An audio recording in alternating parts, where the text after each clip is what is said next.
My name is Alex Del Sordo, and I'm with my father, Sam Del Sordo, here at Finish Line Shuttlecast. And 20 and race face!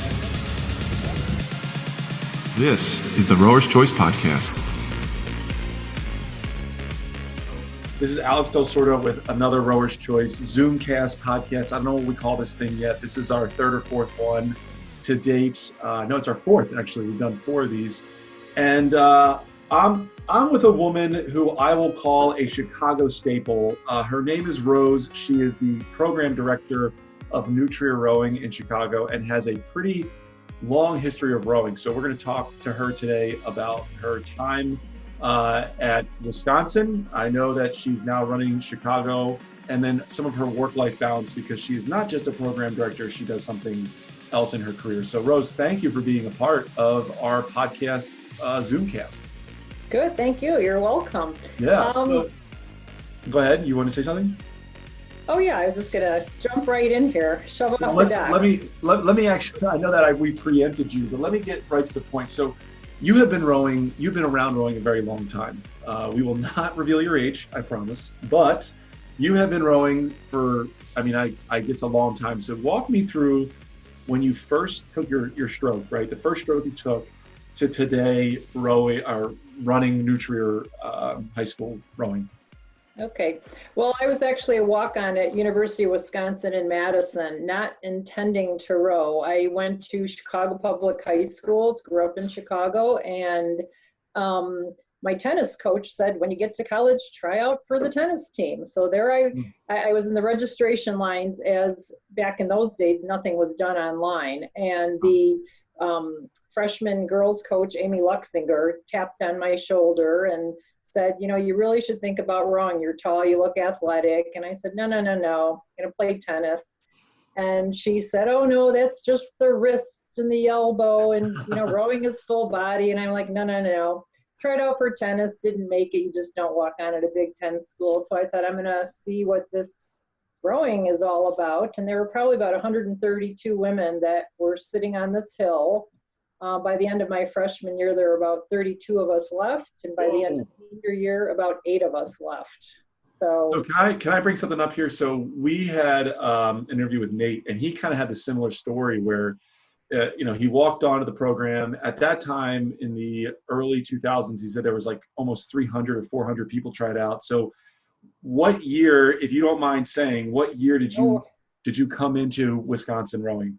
Yeah, so that was like 79. I graduated class of 1983. Wow. So that's amazing. So even that many women at that time trying out, I don't even know how many women try out today for Wisconsin rowing, but yeah, quite a few. It's a lot. Back then, I can tell you my junior year was when they came out with the Model A Concept 2 erg. So if you're going to ask any questions about erg scores, all I'm going to tell you is we used to run the old gamut ergs, and we'd put a weight in the basket, and that would put the brakes on the flywheel, and you'd see how many revolutions you'd go in 5 minutes. What kind of boats were you rowing at Wisconsin back in the early 80s? So we were rowing mostly wooden boats and wooden oars. Then the Dreisiaker Concept 2 oars came out. I think my junior year of college, my coach said there's this S2e5. There was this great boat called the Schoenbad, which was actually the predecessor to the Dorigas. And I remember the Eastern Sprints that year, we didn't race in it in the varsity because she didn't want anything to go wrong with new equipment. Sure enough, I think there was an oar lock breakage in it.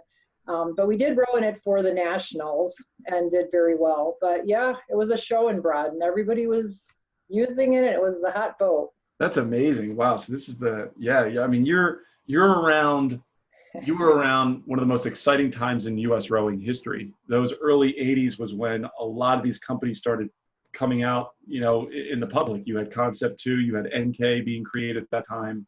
The Spoli was getting going in the early 80s. Hudson came out. So what happened when you graduated Wisconsin? What did you do next? So I got my master's degree in real estate from Wisconsin. They were a preeminent program, but I didn't want to jump into the workforce right away. So as I started my master's, I was coaching at University of Wisconsin in Madison. And actually, one of the most successful rowers there that I coached was Cindy Rusher, and she kind of has a little play in the history of new true rowing as well. But always tease her that I taught her first strokes, but mostly we just didn't scare her away and we kept it fun. But she was a freshman my first year of grad school. And then I also did a little rowing in Reading, England, just kind of for the fun of it, extending my graduate studies out. But I never intended to be a coach. I did commercial real estate, acquisitions, development, and then later residential brokerage. But I was closely following the Loyola Academy program, and there was this new boathouse being developed in Skokie, and very interested in that. And that's after that is really when I got into coaching. So I'm trying to like do the years here, right? So you're getting your master's in 84, 85, 86. You're in England at that point, 87, 88. And then for how long were you away from rowing at that point? At what point did you go away from it? Yeah, so I got back from England in 85, and I was still rowing over there. It was the boat club out of Reading, England. I also tore my ACL skiing in Europe, but that's another story. So, yeah. Anyway, but yeah, came back home and got into the workforce. But, they were starting this program, watching it. And actually, Cindy Rusher had a babysitter who knew some guys that had started rowing one summer at Lincoln Park Juniors in the city and were interested in starting a club. And of course, the athletic director wanted nothing to do with it. They had enough on their plate. So they approached the head of activities, and he's like, we have 199 clubs now. What's one more? And so that's kind of how we slipped under the radar and built it from the ground up. Holy cow. That was almost 18 years ago. That was in 2002. So there really wasn't a whole lot of time between 85, 86 where you weren't always involved in rowing, right? I mean, you've pretty much been involved this entire time. Yeah. I was also involved in a club called the Chicago River Aquatic Center in Chicago, and there were a small handful of us that used to scull out of this old Coast Guard station every day on the Chicago River. Our motto was actually proving the river, because back then people would throw couches in it, and you'd be rowing by odd things in the water that people would discard, and some sewage items. And anyway, I also got involved with a group called Friends of the Chicago River then, that was trying to get people to respect the waterway. It's kind of like Lake Michigan and open water, that it's an unobstructed corridor for views and beauty and recreation. You're out there, get out there every day before work and row our 6 miles. So. Holy cow. Now, you said earlier before we started, your daughter is in that picture behind you, right? So she wrote for New Trier. So at what point do you get tied with New Trier, and at what point does that become sort of your main focus? Well, that was in 2002, and I had heard that they were looking to start a program and they needed a coach, and that's where my friend Cindy Rusher came in and said, oh, you should check this out. And I got in touch with the gentleman who was sponsoring this club. And we did a pilot program with about 24 boys that spring, and then made a presentation to the school board that summer and got funding for a boys coach. And, little by little, it just kept growing. But we had a lot of demand from the beginning. But I can say in those early years, it was come down to the boathouse, go for a run. Come down to the boathouse, go for a run. There was so much legal stuff that the school had to deal with. We were renting oars from Northwestern University, and coaches launches. There was just a lot of legal issues to deal with. But eventually we got it up and going. As a matter of fact, some of our circuits would be run a lap, sand some paint on the Loyola boat, prime an oar, or get in the tanks. It was kind of goofy. Our press releases in those early years were girls hanging onto the coxswain holding down the stroke seat's feet, because the feet would come out of the, we were pretty fast early on, but our equipment kind of hindered us a little bit. It took one of the first boats we purchased from Loyola was a Pocock that was, oh my gosh, it took 16 girls to carry it down to the water. And I don't even think 8 boys could carry it down by themselves. So yeah, we had a lot of snickers from everybody else at first, but we got fast. I think anyone that's watching that's looking to start a program, you just have to start. Don't worry about what equipment, just buy whatever junk you can get and get going. And as you have a little success, then you can start buying the Resolutes and the Sykes and all that good stuff.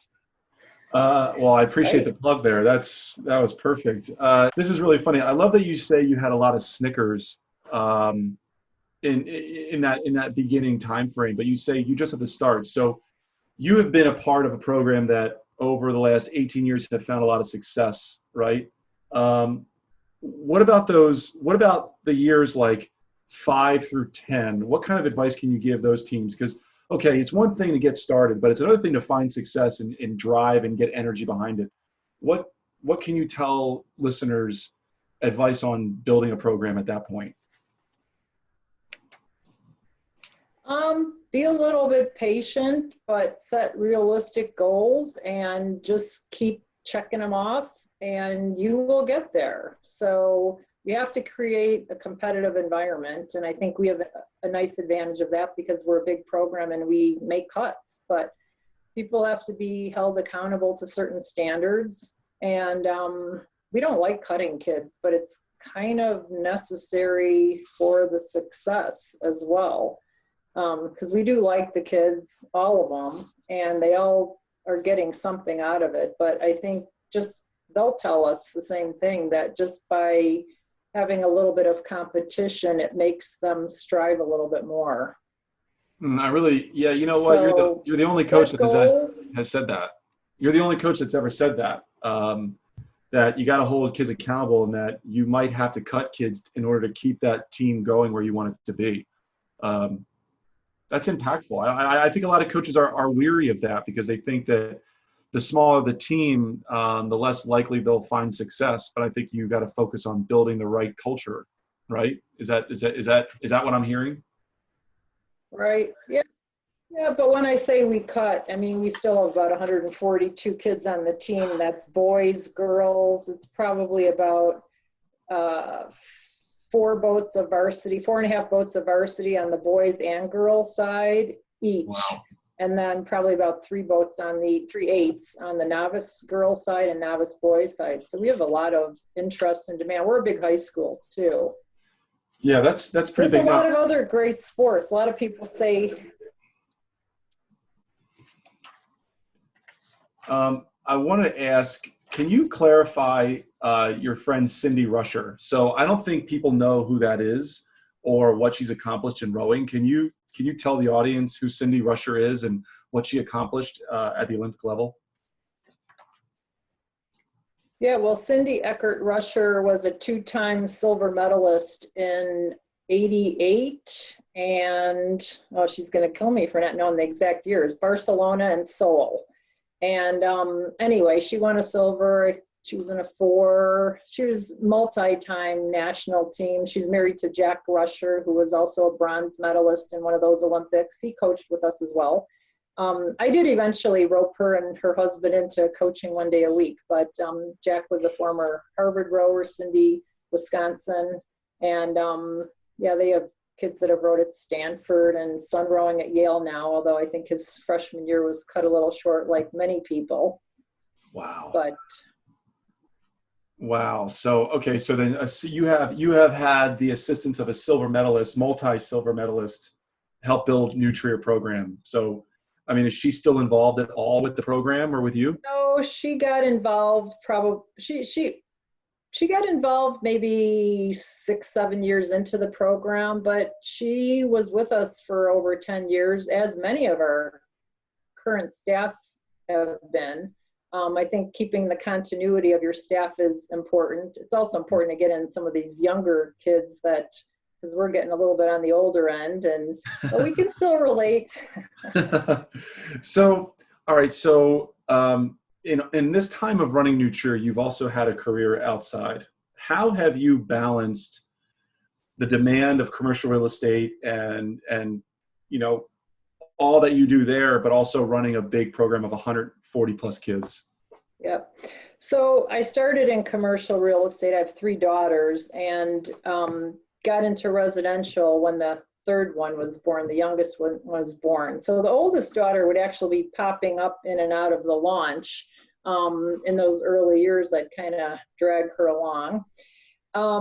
Balancing residential real estate is probably a little easier than commercial to balance because you're really an independent contractor. So you can only ramp up so much with your real estate business when you're in season, and you kind of have to rely on teammates within the professional realm. We work on teams in real estate as well. So it's not easy. It's a lot of juggling. I feel like I'm working 24/7 a lot with both jobs because you have to respond all the time, but I like both of them. I really enjoy working with the young kids and seeing their development and their progress. I think they keep us young and current. And I also like the payoffs on a good real estate deal and the competitiveness and keeping your mind going with something that I was trained in. So I like them both. Well, I really like that. Rowers are just hardworking people in general. I mean, I have not met a single rower that has had success in rowing that was not someone who just grinded it and worked their butts off. And that's wonderful to see that you do that even to today. Now, your daughter behind you, stroke seat, this was the first medal winning program, right? A new Trier at the Scholastic. Is that right? Yep. So what was that like coaching your daughter? Well, you kind of hold her to a higher standard. And when it came time for seat racing, you let other coaches do that. And, that's interesting. You kind of have to let her prove herself that way. But that particular boat probably had about 4 lightweight girls, although we weren't rowing much lightweight back then. They were just smaller, and they weren't the biggest and the best ergs, but they had nice technique. And quite honestly, that was a shock when we won that. So, because you just don't know. I mean, in the early years, they called New Trier New Trier. And at the Midwest, here's New Trier. No one knew who we were, but you know what? You start winning enough and then they get it. And we always say it rhymes with fear, but Scholastics, they'd always mispronounce us and put us in the outside lanes. And, you'd start winning some races and prove yourself, and they'd know who you are after a while. But that's a short 4.5, 5 years from the time you started to the time you win a national championship. That doesn't happen very often. Is that because you had a lot of kids on the team? Is that because you had Cindy Rusher helping? I mean, at that point she wasn't there yet, but. Well, we had Hope Poor, who was a former Dartmouth rower. She was also helping with the novice girls, and they won that year as well. Wow. Which was pretty amazing. Just great coaches on the staff. But I think it's just fundamentals, teaching what's right, doing what's right. And, rowing, I always tell the kids too, it's training, and they call it training for a reason. You do the work and it pays off. You might not be an Olympian, you might not be varsity, but you will get better. And I think even the training we're doing right now, it's really hard. You either get faster, stronger, you get weaker, or you stagnate. And, you have to do something. And I know even with this whole COVID thing, it's hard to keep training, but I think it's important to do something. Like, we're all a little down that we can't get out on the water, but you have to do something. It doesn't have to be 100%, doesn't have to be 80%, but you have to do something, or else we're just going too far backwards. So trying to emphasize that right now with the kids too. Just do the work. So that's you're a natural transition here. So you're running a program of 140 kids. I know this is affecting your business, your real estate business, COVID-19. It's in a big way. How are you as a program director managing first your athletes and then your coaches through this trying time? Because when I ask that question, I'm looking for sort of nuggets that other coaches can hear you say and say, "Ooh, I got to try that. I should try that with my program." Yeah. Well, we're doing a lot of work with Zoom. I know you spoke to Nate Kelplanane, I think yesterday, our head men's coach, and we're lucky to have someone like that on staff too that's a teacher by training, so we get a little bit more insight into how to run some of these Zoom conferences, but they're pretty easy to pick up and learn. And sometimes the meetings are just moral support and having kids talk through things. Once it was doing a Kahoot, which I think I came in about last place because it's hard to know all this goofy stuff that these kids are putting out there, whose two ears are different, and who got hit by an iguana, or I don't know. Too much inside stuff. We've tried to do some screen sharing. That's worked to different degrees of success. Watching some videos. I've also had our coxswain enrolled in Laura Simon, her coxing clinics that are virtual. And I think they've been really good. Coxswains are often neglected, and this is a good time to spend a little more time with them to develop their skills. That's been really good. Meeting with the kids probably twice a week on the Zooms. And I mean, we're going to do one day where we spend 5 minutes talking to everybody on the team.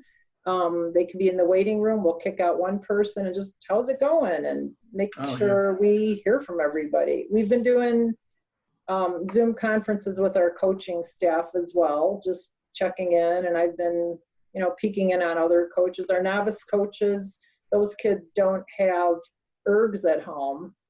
Some do, some don't. But varsity pretty much does across the board, so they can follow workouts on Google Docs and substitute workouts of different zones. But the novices are pretty much doing live workouts with their coaches. And I've got on those and saw the legs flying up and down and, the planks. And now, as a program director, are you focusing your energy on other things now? Like, let's say, equipment needs, regatta schedules for next year, budgets. I mean, are you thinking those things now that you have the time to concentrate and slow down? To be honest, I've been going through about 18 years worth of rowing files and purging a lot. I've been doing a lot of that. We're trying to think up different systems for keeping the oar handles clean. I was talking to Mel Eckert the other day. She's our boatman, and should we be dipping the handles in bleach solution? Should we be wiping them down, the seats, the handles, like we do on ergs? So we're trying to come up with some system for once we get back on the water, just to keep things running smoothly. So summer programming is a little bit up in the air right now. So, thinking about all of the above. Yeah, really. Now, what are you telling? What kind of conversations are you having with your seniors who have lost their final racing season at high school? Are they? I know you talked about moral support, but are they really down on themselves about that, or has that even come up in conversation? Yes, we've met with the senior girls on a Zoom conference. Sandy Culver, my co-varsity coach, and she coaches the lightweight girls. We've met with them all and tried to listen to their feelings of sorrow, and also tried to instill in them that they're the leaders of the team, and we want them to really step up to the plate and lead the kids under them. And you know what? There's also possibilities to maybe get a reunion boat at Head of the Charles down the road. Get together. They're all very young. It's really hard right now, but we've tried to instill that. We've also done a joint Zoom with the boys and the girls, which I think was helpful. So now this is purely speculative, but how do you think your girls would have done this year at the national or even Midwest level racing? Were you moving out to the point where you were a national contender again, or where do you think you would have been? I think we would have definitely been in the medals at Scholastics and probably would have won Midwest again. I mean, we've had a good streak going there. We're involved in this March Mania. I know we got 4 teams that we're in, and we only have 1 still standing, but it's tough erging. That has been a repeat with the coaches. I mean, we've chosen these weird distances because we want the teams that don't necessarily have a chance at the shorter 1,500 meter or 2,000 meter to be competitive. And you're really starting to see who's training and who's not training in these erg races. Was it difficult to get your kids to be part of this erg mania competition? Yeah, I think our boys embraced it a little bit more than the girls, to be honest. Yeah, sure. They, at first, it felt like a big stressor for them. They, why were we involved in this? And it's a lot of stress. And we thought, well, this is great. It's competition, and that's what we do, and we compete. But we were going to do a Zoom conference where, the team got to watch the Final Four in our group. They're not final, but it's this next round, and that just totally stressed them out. So Oh, geez. I said, it's not any different than a live feed or head of the Charles feed, and the parents on the sidelines, but it was stressful. So we talked about what is causing stress and how do you deal with that, and just try and get kids to not put so much pressure on themselves. Well, that's a really good topic that I'd like to touch on. So I started rowing in 1999. I only had one coach in my life that ever actually cared if I was anxious or nervous or anything. And you've been around rowing such a long time. You know that of certain eras and decades, you just kind of hide your feelings. You don't talk about things. And then when you get into the realm of social media, there's stressors constantly. How have you, as the director of rowing, but also the women's head coach, handled women and their anxieties during the season? I think you just try and talk it through with them and bring them down and what's causing the stress. I mean, we're actually a very high achieving school academically, and these kids, they're a lot of type A parents. They put a lot of pressure on themselves. I mean, it's all good stuff. They're a great group of kids to be coaching, but I think we want rowing to be fun and something that they enjoy doing. And I think all of them would say this is their safe place, that they do have fun and they enjoy, coming down, but just try and put it in perspective. So, life will get harder. There'll be plenty of other things down the road. So I remember listening to a convention speech by Mike Tatey, and he was talking about one guy in his boat that was always so stressed. And he's like, look, this isn't a stressor. Someday you're going to have a mortgage. Someday you're going to have a kid. Someday you're going to come home and say, I lost my job, and, the baby needs baby food, or what, how Mike Tatey is. Yeah. And that's stress. This is fun. So you just try and put it in perspective, like, girls, this is fun what we're doing. You should enjoy it. Like, nothing's the end of the world.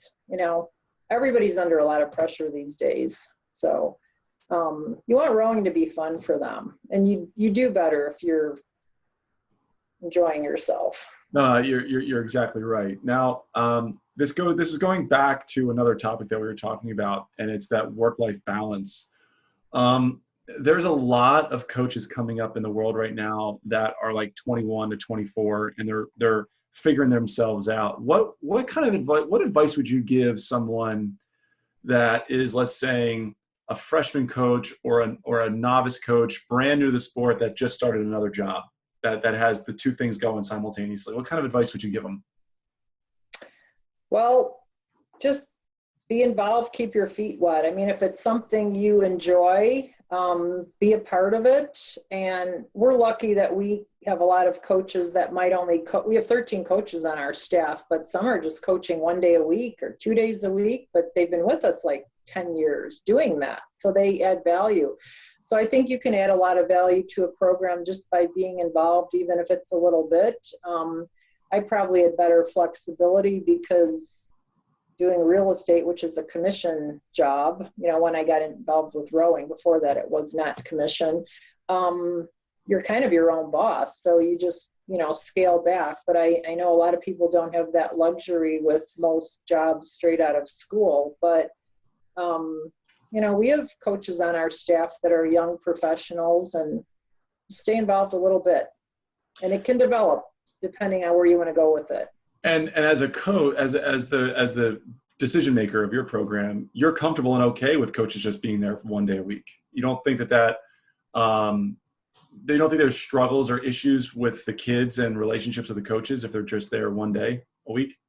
Well, ideally, and you do need your core of coaches, and I would say probably our core 6, they're there every day, or, 5 out of the 6 days that we're training. But if you have other coaches and they get to know the kids and they're working with them a little bit in the winter and a little bit in the summer, and it's 1 day a week and they have a presence, it's adding value to the program, and it's letting a coach do some other things that they might not have time for otherwise. So not ideal, but I think they do add value, and, might allow you to take out, 1-8 and have a junior coach take out 2 4s 1 day or whatever. It just helps develop kids a little bit more if you can do it. I like that. Now, in all your time of coaching and rowing, have there been some standout coaches or people that you've looked to for advice in the last 20 years of your career? Yeah, I think mostly we've always emphasized the U.S. rowing conventions and professional development and going to those conventions when possible. And so our athletic department's been pretty supportive of that. And our coaches, they like doing that kind of stuff. I think my own personal style, it's probably a combination of many, but I think, the coaches I've had at Wisconsin, where we worked really, really hard, but it was so fun, and the coaches were crazy and made it such a fun environment that, a lot of winning crews out of Wisconsin, a lot of Olympians back in those days. So who are your coaches at Wisconsin in that time period? I didn't think I wrote them down. Yeah, Amy Luxinger was my freshman coach, and then Yep. S2e5, the remaining years. And I actually don't know who Sue is. Is she still around rowing? Is she involved in some level? She's still in Madison, Wisconsin. She's not involved in coaching. She's a Facebook friend of mine, and she's still around. I get a Christmas card from her. But yeah, she was amazing. So another pioneer. She started out as a sculler in Long Beach back in the day. I don't know if that's how she started out, but she was on the first crew at Wisconsin that won the national championship. So she was part of that group with Carrie Graves and Peggy McCarthy and Jackie Zock, all these 76 Olympians. There's probably 4 of them in that group. So now, out of the 8, I think you said, remaining athletes that you graduated with, how close are you with them? Do you still stay in touch with the girls, the women that you rowed with at Wisconsin? Oh yeah, a lot. Yeah. They're still some of my best friends, and we pick up just like it was yesterday. As I'm sure you guys, what I'm talking about. Yeah, I mean, my best friends were the guys I rowed with in high school, not college. College was a little bit different experience for me in rowing. But my best friends, the guys that have been around my life for the last 20 years. I mean, these are guys that I think I will have friends forever. I mean, they'll be with me forever. This is wonderful. I as I take notes, I try to bring this thing full circle. And I love that you were a tennis player, and Amy Luxinger said you should just try out for rowing. And new to you, but you were in such a pivotal time in U.S. rowing history, right? You were around when U.S. rowing started to grow and really develop, and it became an economy. It grew really quickly, and it's beautiful to see that you rowed in wooden boats and oars, and now you're running a program of 140 kids. It just shows your passion and your excitement for the sport. And I got to thank you, because that's what we love, right? We want to be around coaches that have that love and that energy to keep it going. Do you see yourself coaching for the next 10, 15, 20 years, or are you finding that you're going to be wanting to wind down anytime soon? Yeah, right now I'm plugging along, still enjoying it. I'd still like to be a part of it. I could see the day where I do scale back a little bit, and but right now, just want to see how these kids can keep going, especially after being away from it with this COVID. stay-at-home order. I think we got to get out there and show the world what New Trier can do. Well, I think that So, you just laid see. it down. You're calling it. You're going to say that you got a fast crew. Rose, this has been a lot of fun. And there was one comment that you made that I think that we're going to call this title. And it's who got hit by an iguana? You had said that earlier in the thing. I think we're going to have to call this "Who Got Hit by an Iguana" because it's funny, like this. Okay. The teacher can relate to the kids. It's wonderful.